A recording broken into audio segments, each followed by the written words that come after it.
I have this massive historical dossier sitting right in front of me today. It is packed with articles, old design notes, and, scans of a very specific, very influential 32-page booklet from 1983. Oh, yeah, the classics. Right. We are looking at a tabletop role-playing module called X4, Master of the Desert Nomads. Okay. It was written by David Zebcook for TSR. And our mission for this deep dive is to unpack a critical evolutionary leap in interactive storytelling. Absolutely. We are really going to explore how this single publication fundamentally transformed an entire hobby from a simple game of math and grave robbing, basically, into this sweeping, cinematic, military epic. It is genuinely a watershed text in the history of game design. I mean, we are looking at the exact moment the medium realized it could handle a narrative of massive continental scale. So to really get why this matters, you have to put yourself in that era. Just imagine it's 1983. Right. You're sitting down at a table with your friends to play a fantasy role-playing game. You open up a brand new adventure module, and you're fully expecting the usual comfortable loop. The standard stuff. Exactly. You are going to kick open some heady oak doors, defeat a room full of goblins, grab the treasure chest, and head back to the local tavern to buy better armor. You understand the unwritten social contract of the game you're playing. Yeah, and game designers actually often refer to that as the magic circle. Yeah. It's the understood boundary of play, where everyone at the table knows the rules, the tone, and, well, what is expected of them. Right, everyone's on the same page. Exactly. And before 1983, the magic circle of this hobby was deeply rooted in the dungeon crawl. I mean, players were dealing with static locations. You had a piece of graph paper, and you were painstakingly mapping out subterranean caves or ruined temples. Literally 10 feet at a time. 10 feet at a time, yes. And the primary motivation for the characters was entirely mercenary. You were just accumulating wealth to earn experience points. It was at its core an extraction economy. You were basically a heavily armed venture capitalist. That is exactly what you were. Even when the game started stepping outside of those underground caves and introduced wilderness exploration like in the famous module, the Isle of Dread, it still functioned largely like an open-air dungeon, Right. You moved a little token across a map made of hexagons, and there were these isolated, disconnected points of interest scattered around. You were essentially a tourist looking for trouble. But Master of the Desert Nomads completely shatters that magic circle on page 1. Yeah. I mean, you open the book and you are immediately conscripted. Drafted right in. Thrown right into a ragtag, disorganized reserve force. We are talking about a camp made up of mercenaries, military undesirables, and desperate peasants literally fighting over dead men's boots. Wow. And you are ordered to march straight into a blazing wasteland to face an unstoppable united army of humans, orcs, and monsters. You are no longer hunting for gold. You are fighting for sheer survival. Okay, let's unpack the scenario because it's such a drastic shift. It's sort of like showing up for a neighborhood scavenger hunt, where you just wander around your block looking for clues at your own pace. Right, having a good time. Yeah, but suddenly, the organizers hand you a survival knife and tell you you've been drafted into a Black Ops mission behind enemy lines. I mean, the overarching narrative of X4 is that the Republic of Darakin's main army has already marched off to meet this massive invading horde. You missed the main event. You missed it. You are staring at the dust settling on the horizon. Yeah. You are playing the B team. You're this elite but entirely unsupported reconnaissance squad sent into the Great Waste. Your objective is to reconnoiter, sabotage enemy supply lines, and find a hidden route called the Great Pass in the freezing Black Mountains. Before the enemy uses it to flank and destroy civilization. Exactly. The stakes are instantly massive. But I have to wonder about the business side of this, though. Like, why change the formula? Players back then seemed perfectly happy mapping corridors and hoarding imaginary gold. They loved it. Right. And the extraction economy was essentially printing money for the publishers. So fixing something that isn't broken feels like a massive risk. Well, the risk was necessary because the player base was maturing. The hobby was growing up. Players who had started with the basic dungeon crawls in the late 70s were realizing that just hoarding imaginary gold coins in a fictional castle lacked long-term narrative weight. I think it's on. Exactly. They desired political stakes. They wanted epic heroism, a sense of duty, and overarching storylines that actually mattered to the fictional world. X4 presupposed, for perhaps the first time on this scale, that your character actually cared about defending their homeland. I see. So it's the transition from playing a repetitive arcade game to acting in a sprawling, serialized fantasy novel. Precisely. If we connect this to the bigger picture, By proving that a single module could simulate a continent-spanning journey with a distinct beginning, middle, and end, David Cook laid the structural groundwork for everything that came next. It's the prototype. Right. This linear, story-driven journey to stop an invading army is the exact conceptual prototype for the monumental Dragonlance saga that launched the very next year in 1984. Yeah. And that completely altered how interactive campaigns were written. So the DNA of modern narrative gaming basically starts right here. It really does. And the driving force behind this entire war, the reason you were out there sweating in the desert in the first place, introduces another massive shift in how these stories were told.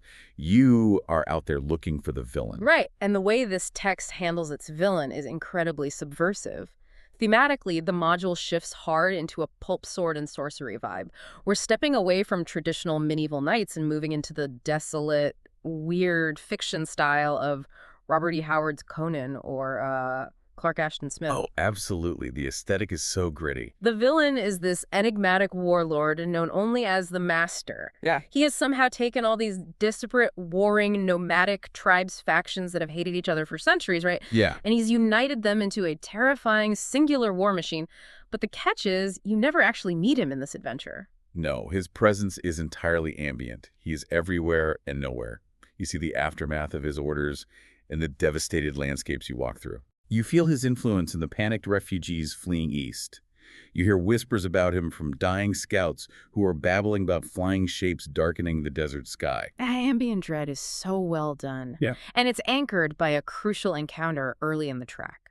You're wandering this wasteland and you come across a desert priest who delivers a cryptic survival prophecy. That prophecy is everything. It really acts as the narrative compass for the whole adventure. I actually have it right here in the dossier. The priest tells the players, on your way, seek 3 things. First, a land where terror sleeps beneath the earth. Second, 4 strong men who cannot move. And last, a man who is not a man.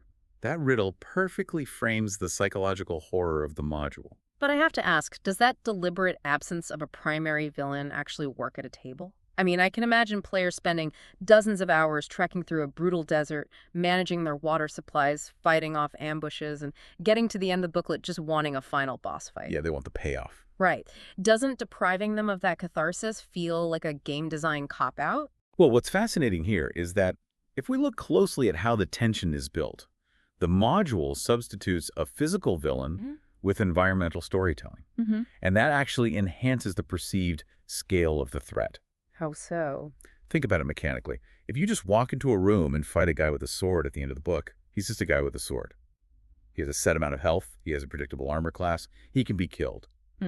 By denying the players that physical confrontation, the Master remains a terrifying, omnipresent idea. Okay, I get that. So instead of fighting the guy in charge, you spend the entire module fighting the nightmare he commands. Exactly. You are dealing with his elite assassins, the soul eaters, these unnatural, shadowy horrors that hiss and dissolve into nothingness when you manage to defeat them.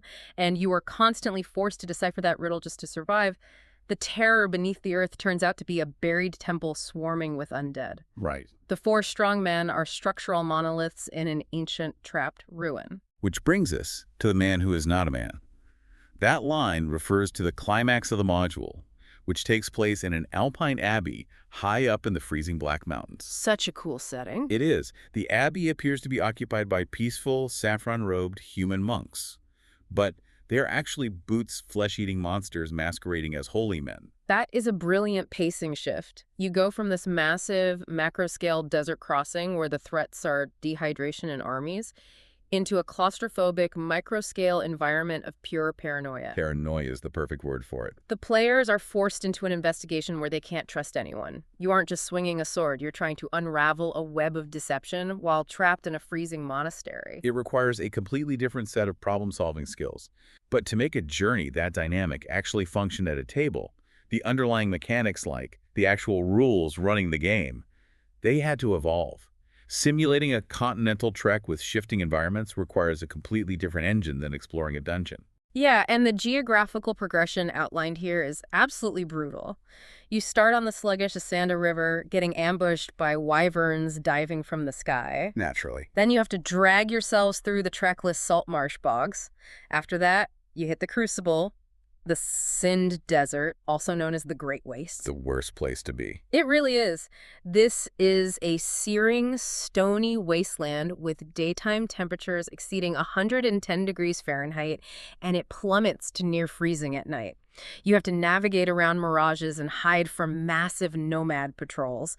And once you survive all that, you have to climb into the glacier-filled Black Mountains. And to handle environments that hostile, Zeb Cook abandoned the strict geographic grid of the past. Earlier, we talked about hex crawls, right? Yeah. Where the world was mapped out hex by hex. Yeah. In those older designs, Event A always happened in geographic space B. If the players stepped on map coordinate is C4, a goblin attacked, regardless of what was happening in the story. It was just a static world that didn't care about the narrative tension. Yeah. But here's where it gets really interesting. X4 introduces terrain-keyed encounters. The encounters aren't tied to a specific coordinate on a map. They are organized entirely by the type of environment you are currently suffering through. Yes. The person running the game, the Dungeon Master, was explicitly instructed to trigger these encounters based on narrative pacing and the party's current resources. This is where game design gets so fascinating to me, because that is essentially a manual version of an algorithmic director in a modern video game. Oh, that's a great comparison. Think about games that dynamically adjust their difficulty code behind the scenes. If the system sees your health is critically low, it might hold back on spawning that extra enemy to give you a chance to breathe. In X4, the Dungeon Master is doing that manually. Right. They can delay a devastating nomad ambush if the players are already half dead from thirst, or they can throw a blinding sandstorm at them if the players are moving just a little too confidently. It gives the person running the game the tools to control the dramatic arc of the session. But I have to play devil's advocate here. Isn't this just the illusion of choice? Like, if the Dungeon Master is deciding when and where things happen based on pacing rather than geography, aren't the players just on a railroad track? Are we looking at a masterclass in narrative tension, or a system that stripped players of the freedom they enjoyed in those older open-world maps? Well, this raises an important question. That tension between the sandbox and the linear narrative is one of the oldest debates in game design. X4 is undeniably linear at a macro level. You must cross the desert. You must find the mountain path. The story demands it. Exactly, the story demands it. But the terrain-keyed encounters provide the illusion of a sandbox within that tightly controlled framework. It sacrifices pure geographic freedom in exchange for relentless forward momentum. It successfully simulates the urgency of a military mission. And you don't have time to wander aimlessly. The enemy army is marching. And speaking of that enemy army, the module forces players to interact with the sheer scale of the war. There is a massive scenario detailed here where a caravan guarded by roughly 40 or 50 mercenaries is ambushed by 100 desert bandits. Yeah, and under the old rule systems, running an encounter of that size was a mathematical nightmare. Oh, I bet. You simply couldn't sit at a table and roll dice for 150 individual combatants. The game would grind to a complete halt. It would take 4 hours just to resolve a single skirmish. Yeah, no one is going to sit around watching one person do math for an entire evening. Right. So to simulate the chaos of mass combat without breaking the pace, Cook introduced a brilliant abstraction system. Instead of rolling for every single soldier, the combat is resolved in broad mathematical strokes based on troop ratios and positioning. But the players don't just sit and watch. They take heroic actions. And the mechanics of how those heroic actions influence the battle are ingenious. The players identify a high-value target or a critical maneuver, like maybe they try to assassinate the bandit commander, or they use their magic to destroy a siege engine, or they hold a narrow choke point against a wave of enemies. Yes. The Dungeon Master assigns a difficulty to that specific cinematic action. If the player pulls it off, they don't just kill one enemy. Their success grants a flat mathematical bonus to the overall army's combat resolution score. It bridges the gap perfectly. It really does. And if we connect this to the bigger picture, that bespoke mechanic served as the vital precursor to the formal war machine rules that TSR introduced the following year, which eventually culminated in the massive war module X10, Red Arrow, Black Shield. It proved that a tabletop game could simulate the epic macro scale of war while maintaining individual player agency on the micro scale. Exactly. You weren't just a general pushing blocks on a map, and you weren't bogged down in endless dice rolls. You were a hero on the ground, making a surgical strike that turned the tide of the entire battle. That mechanical evolution is so impressive. But A system is only as good as the world it's simulating, and the world building in the Great Waste is profoundly weird. It is not your standard pseudo-European medieval fantasy with knights in shining armor and pristine castles. Not at all. David Cook recognized that to make the Great Waste feel distinctly alien and perilous, he needed to pull from a completely different cultural lexicon. The standard fantasy tropes wouldn't convey the necessary hostility. So he drew massive inspiration from the Indian subcontinent and Hindu mythology. You see that influence deeply embedded in the text. I mean, the very first village the players arrive at is named Pramayama, which is a direct linguistic nod to pranayama, the yogic practice of breath control. And Right. those flesh-eating monks in the Alpine Abbey, the Boots, that concept is derived from Boot, a supernatural creature or ghost in Indian mythology. And of course, we cannot talk about the world building without discussing the Juggernaut. Oh, yes. Etymologically, the name is derived from Jagannath, the massive, towering chariots used in Hindu temple festivals. But in the context of this module, and specifically on the legendary cover painted by Harry Quinn, the Juggernaut is depicted as this terrifying, magical, steampunk-adjacent construct made of heavy wood and grinding stone wheels. It looks like a fantasy tank. It really does. And on the cover, it is literally rolling over a group of desperate adventurers in the blowing desert sands. It's an incredibly striking image that immediately communicates that you have left standard fantasy behind. Yeah, the cultural synthesis didn't stop there either. Mhm. The designers at TSR were rapidly integrating whatever contemporary media they were consuming at the time. The module introduces a race called the Nagpa, which are these withered, vulture-headed humanoids native to the desert. According to the design notes, they were directly inspired by the Skeksis from Jim Henson's 1982 film, The Dark Crystal. Wait, really? The Dark Crystal? That pop culture cross-pollination is fascinating. So what does this all mean? In 1983, you had ancient Hindu myth, 80s puppet movies, and pulp fantasy all colliding to create this entirely unique, desolate aesthetic. It was a wildly creative time. It was. But reading through the dossier, it's also clear that behind the scenes, creating this aesthetic was completely chaotic. TSR was expanding so rapidly that the left hand didn't always know what the right hand was doing. I'm looking at something here called the Magic Mouth editing anomaly. Oh, that is a perfect example of the internal corporate friction of the era. To understand why it's such a glaring error, you have to understand how TSR was publishing its games. At the time, they had strictly bifurcated their product line into two mathematically incompatible systems. Okay. There was the streamlined basic expert line, which X4 was a part of. It was simpler with broader rules. Then there was the highly granular, complex, advanced Dungeons and Dragons line. Right, there are two completely different games being sold under the same brand umbrella. Exactly. Well, on page 28 of X4, there is an encounter that explicitly requires the players to interact with the Magic Mouth spell. The problem is Magic Mouth was exclusively an advanced spell. It required specific mechanics and components that simply did not exist in the basic expert rulebooks. So a player sitting at the table using the correct rulebooks for this adventure literally could not cast or interact with the spell as written. Nope, they were stuck. It was an impossible hurdle printed right into the text, highlighting how messy the editorial process was during that massive corporate expansion. But the editorial chaos pales in comparison to the cartographical chaos, because X4 expanded the known world setting, which would later become known as Mystara, by pushing the official map westward into the Great Waste. Oh, the history of how this map was created is wonderfully specific. X4 provided a sprawling 24-mile-per-hex wilderness map.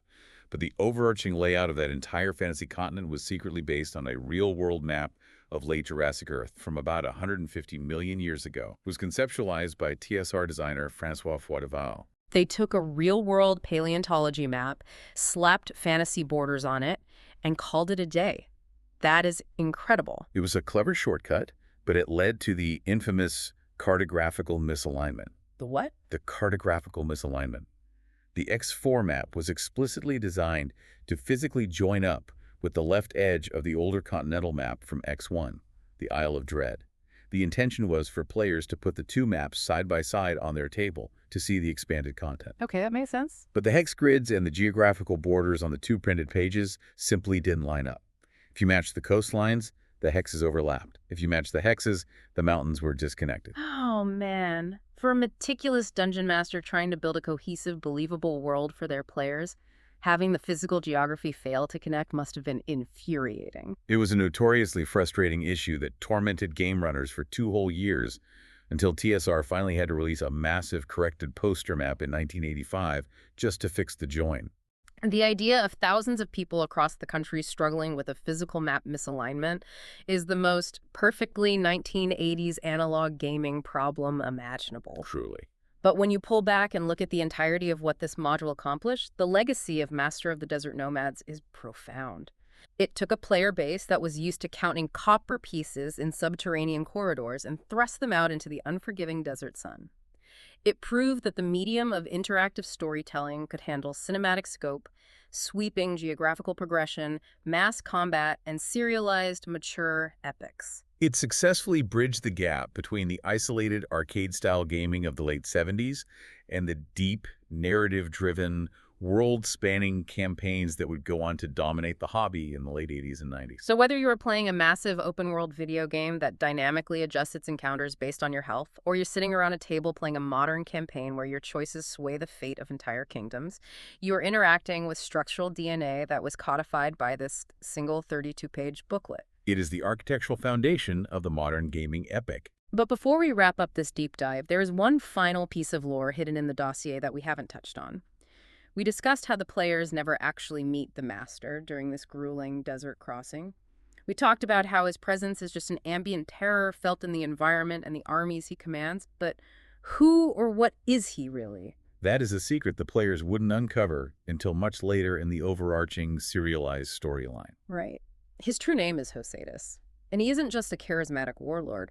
He is an undead-like entity who made a desperate, horrifying, extra-dimensional pact with creatures from the dimension of nightmares, specifically the Mystara. The Mystara are truly terrifying. Yeah, these are horrific horn, elephant-headed abominations with massive pincers. Yeah. This pact granted Hosetus unimaginable tactical brilliance and the power to conquer the entire wasteland. But the cost of that power was absolute. It is a terrible, tragic price for domination. The pact trapped his physical body in a state of living death, locked forever inside a coffin deep within his stronghold. He is entirely paralyzed. The only way he can lead his armies, the only way he can even interact with the outside world, is by projecting avatars of himself out into the desert. He is a literal man who is not a man. It is a final, chilling twist on the traditional villain trope. So the next time you open a fantasy book or load up a new game expecting a simple, comfortable treasure hunt, just remember the Great Waste. Remember that sometimes you aren't walking into a dungeon to find gold. Sometimes you're walking into a nightmare, forced to fight a dead man dreaming in a coffin.